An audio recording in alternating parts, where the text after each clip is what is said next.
Bonjour à tous et bienvenue dans cette première vidéo d'une série de leçons sur le langage PHP. PHP est un langage de programmation, et plus précisément un langage de script qui permet de générer des pages web dynamiques par un serveur web. Il a été créé en 1994 par Rasmus Lerdorf suite à un projet personnel. Cette première version était baptisée Personal Homepage. En 1997, Ziv Suraski et Andy Gutmans ont développé le langage pour donner naissance à la version 3 du PHP, dont l'acronyme désignait désormais PHP Hypertext Preprocessor. Environ 2 ans après, Ziv Suraski et Andy Gutmans, qui sont les cofondateurs de Zen Technologies, qui est une entreprise dont la mission est l'industrialisation du langage PHP, ont développé Zen Engine, qui est le moteur d'exécution PHP. Cette avancée a annoncé le passage à la version 4 du langage. PHP 4 est resté durant longtemps la version la plus stable et la plus populaire, et elle a connu un ensemble d'améliorations mineures de sous-version en sous-version. La version 5 du PHP a permis de prendre en charge le modèle objet. En effet, la programmation orientée objet en PHP est devenue tellement avancée, surtout à partir de la version 5.4. La version 6 du langage n'a jamais vu le jour. En réalité, cette version était destinée à prendre en charge le standard Unicode pour représenter des chaînes de caractères dans n'importe quel système d'écriture. Mais cette avancée a été incluse dans des sous-versions du PHP 5. Puisque PHP 6 a été abandonné, alors la version majeure suivante de PHP est la version 7. Cette version intègre un moteur d'exécution capable de rivaliser avec HHVM de Facebook.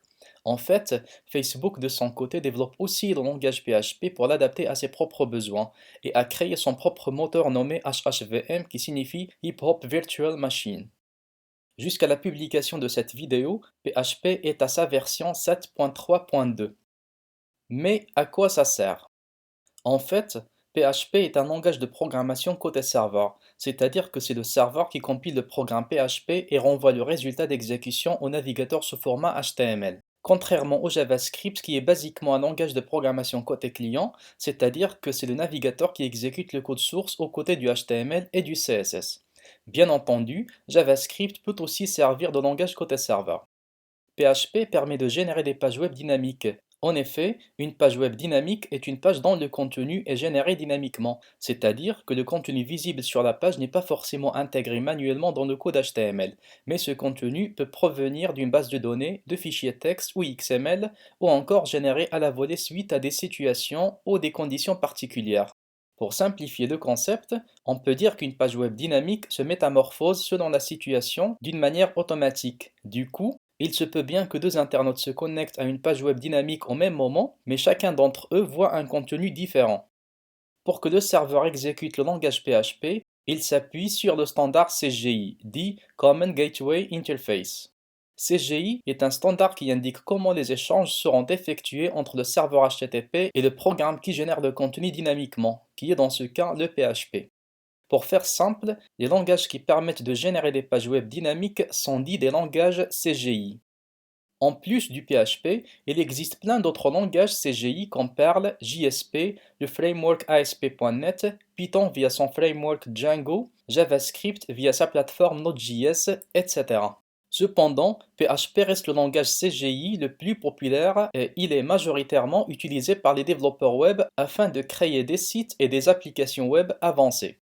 La plupart des CMS populaires du marché sont faits en PHP comme WordPress, Joomla, Drupal, PrestaShop, Magento, etc. La syntaxe de PHP est inspirée principalement des langages C, C++, Perl et Java. Bien qu'elle est trop riche en fonctionnalités, la syntaxe PHP reste quand même facile à maîtriser. PHP peut s'exécuter en deux modes différents, à savoir CGI ou CLI. CGI est le mode le plus utilisé. Il supporte les entêtes et d'autres options plus avancées. Quand vous exécutez PHP et que vous affichez le résultat sur le navigateur, alors PHP tourne en CGI. CLI signifie Command Line Interface, il permet d'exécuter PHP en ligne de commande.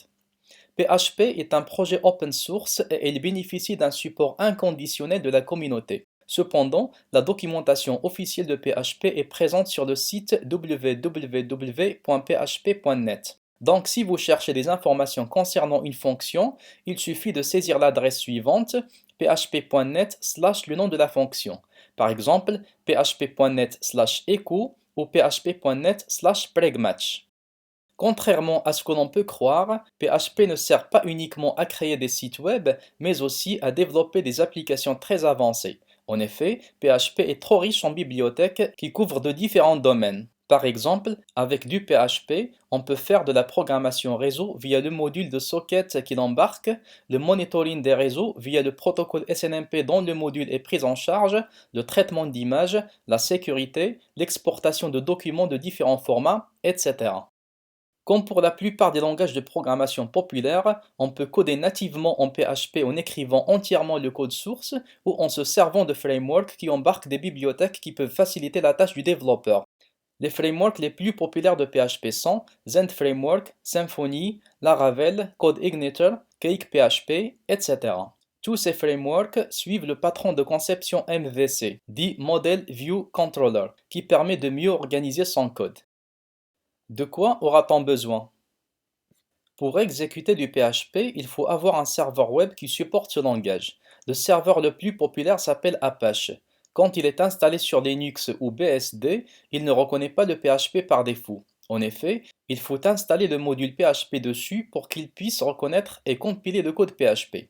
Si on veut coder en PHP sur son propre ordinateur, alors il existe des plateformes de développement qui embarquent simultanément le serveur Apache, le moteur PHP et un SGBD qui est souvent MySQL ou MariaDB. Ces plateformes peuvent aussi supporter d'autres langages comme Perl ou Python. Les plateformes de développement les plus populaires sont WAMP Server, XAMPP, MAMP, EasyPHP, LAMP, etc. Donc, pour commencer, je vous suggère de télécharger un outil parmi ceux que je viens de citer et l'installer sur votre ordinateur. Je vous laisserai les liens de téléchargement en commentaire. Une fois cette opération faite, vous aurez à votre disposition un serveur local et vous pourrez désormais coder en PHP et l'exécuter par votre serveur. Dans la vidéo prochaine, nous allons voir où faut-il placer notre code PHP pour qu'il soit compilé correctement et comment faire ses premiers pas en ce fameux langage. Merci pour votre attention et à la vidéo prochaine.